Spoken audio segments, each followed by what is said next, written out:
నమస్కారం, నేను మీ ప్రసాద్ అలమరాజు. మన పిఎస్ఆర్ యాపిల్ టీవీ ఛానల్కు స్వాగతం.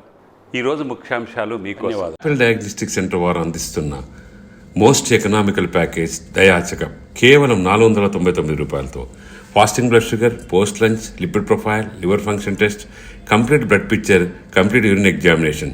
సంప్రదించండి Apple diagnostic centre, Vivekananda Nagar colony, Kukatpally. Apple diagnostic centre, Rainbow Vista పక్కన, మూసాపేట్.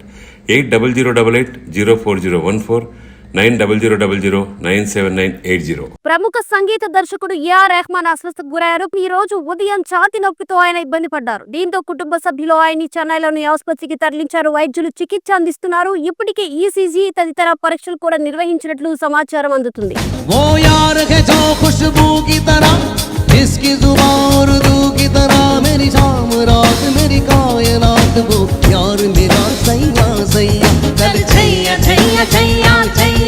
ప్రముఖ సంగీత దర్శకుడు ఏఆర్ రెహమాన్ అస్వస్థతకు గురయ్యారు.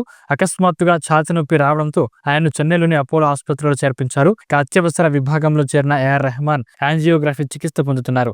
వైద్యుల బృందం ఆయన్ను నిశితంగా పరిశీలిస్తుంది. కొన్ని రోజుల క్రితం లండన్ వెళ్లిన రెహమాన్ ఇటీవలే చెన్నైకి తిరిగి వచ్చారు. ఏఆర్ రెహమాన్ కు ఛాతీ నొప్పి వచ్చిందని వార్తలు రావడంతో సంగీత అభిమానులు షాక్ గురయ్యారు.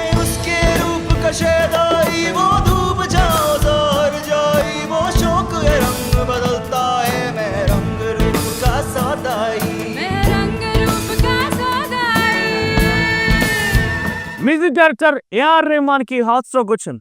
అకస్మాత్తుగా ఛాతీ నొప్పి రావడంతో ఆసుపత్రికి తరలించారు. చెన్నైలోని అపోలో హాస్పిటల్లో ఏఆర్ రెహమాన్ ని చేర్పించినట్టు తెలుస్తోంది. ప్రస్తుతమైన ఐసీయూలో చికిత్స తీసుకుంటున్నారు. రెహమాన్ ఆరోగ్య పరిస్థితి నిశితంగా పరిశీలిస్తున్నారు ప్రత్యేక వైద్యుల బృందం. ఇక రెహమాన్ కు ప్రస్తుతం 58 ఏళ్లున్నాయి. మ్యూజిక్ డైరెక్టర్ ఏఆర్ రెహమాన్ అంటే ఎవరికి కూడా కొత్తగా పరిచయం అక్కర్లేదు. అటువంటి సాంగ్స్, అటువంటి మ్యూజిక్ శైలితో ఆయన అందరిని ఆకట్టుకున్నారు. దేశ విదేశాల్లో కూడా ప్రత్యేక అభిమానులు సొంతం చేసుకున్నారు ఏఆర్ రెహమాన్. ఈ నేపథ్యంలో ఆయనకి హార్ట్ స్ట్రోక్ రావడంతో ఒక్కసారిగా అభిమానుల్లో కూడా ఆందోళన వ్యక్తమవుతోంది.